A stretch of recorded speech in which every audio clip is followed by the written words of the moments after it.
आज हम बहुत ही सुंदर आप लोगों के लिए एक कहानी लेकर आया हूँ। कहानी का नाम है दादी शांति और उनकी जादुई टोकरी। कहानी की शुरुआत कुछ इस प्रकार होती है। पहाड़ी के किनारे सबसे छोटे से गांव में दादी शांति नाम की एक बुजुर्ग औरत रहा करती थी। बहुत ही नेक दिल, मेहनती और घर का भला सोचने वाली थी। घर में कोई नहीं था, पर पूरा गांव उनका परिवार बन गया था। रोज सुबह सुबह उठ के वो अपने बगिया में सब्जी भाजी उगाया करते थे। पौधों से बतियाती थी और वहीं बैठकर भगवान का नाम भी जपती थी। गांव में उनको सब बहुत मानते थे। बच्चे, बूढ़े, जवान सब उनकी इज्जत करते थे। हर गांव के बच्चे तो हर रोज उनके घर चले आते थे, कभी गुड़ खाने, कभी चना खाने, तो कभी कोई मजेदार कहानी सुनने।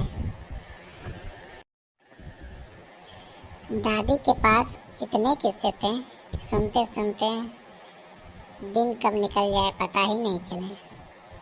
कभी राजा रानी की बात करती थी तो कभी राक्षस की कहानी सुनाती थी। बच्चों को सबसे ज़्यादा मज़ा आता था जब दादी परियों की कहानी सुनाती और कहती, देखो परियां अब भी हमारे आसपास होती हैं, बस आँखों से नहीं दिखती। एक दिन की बात है, दादी अपने बगिया में गाजर उखाड़ रही थी। तभी उनका फावड़ा किसी सख्त चीज़ से टकराया।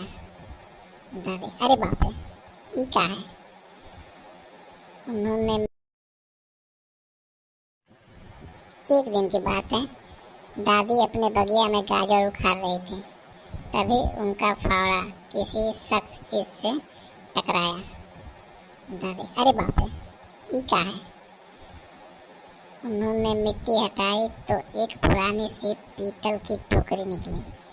टोकरी ऐसे चमक रही थी जैसे अभी अभी चांदी से मांजी गई हो। जैसे ही दादी ने टोकरी को हाथ में उठाया, उसमें से नीले रोशनी निकली और एक मीठी आवाज़ आई, दादी शांति, मैं जादुई टोकरी हूँ।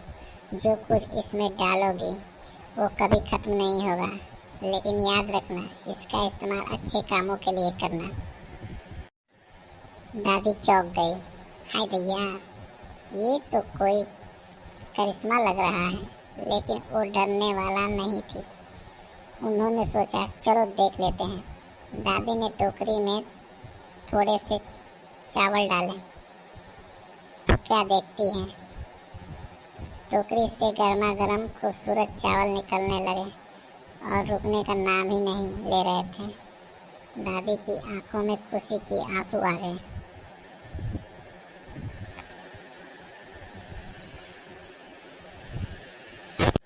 उस दिन से दादी ने ये ठान लिया कि अब कोई भी गांव में भूखा नहीं रहेगा।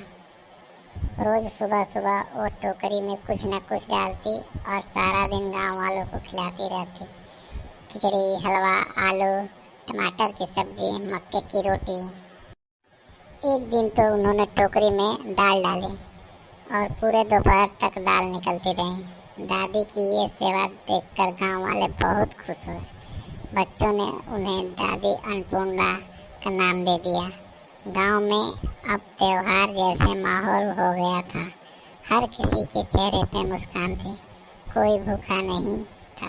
जो बाहर से आता वो भी दादी के घर से खाली पेट नहीं जाता।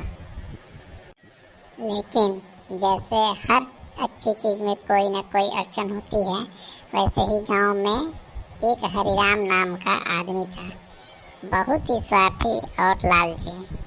जब उसने जादुई टोकरी के बारे में सुना तो उसका मन लालच से भर गया।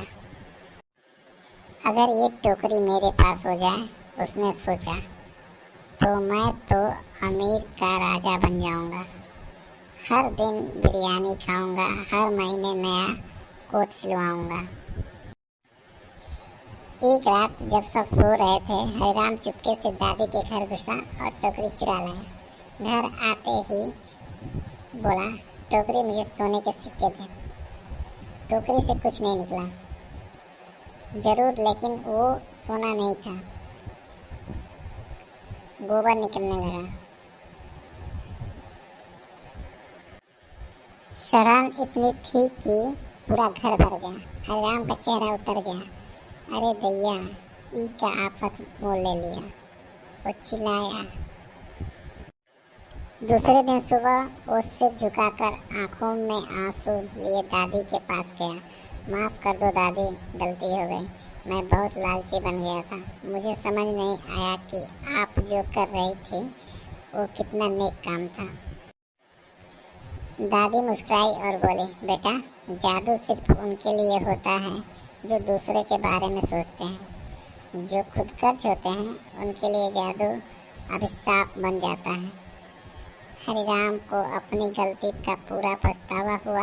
उसने दादी से माफ़ी मांगी और कसम खाई कि अब से वो गांव की सेवा करेगा। अब हरिराम भी दादी के साथ बगिया में काम करने लगा। जो पहले पैसे और सोने के सपने देखा करता था, अब दूसरों को खाना खिलाकर सुकून पाने लगा। और बच्चों को कहानियाँ सुनाता, बूढ़ों को पानी पिलाता और खुद अपने हाथों से खाना बनाना भी सीख गया। गांव वालों ने भी देखा कि हरिराम सच में बदल गया है। अब जब कोई नया मेहनत आता तो हरिराम खुद दादी के पास बैठकर खाना परोसता और कहता,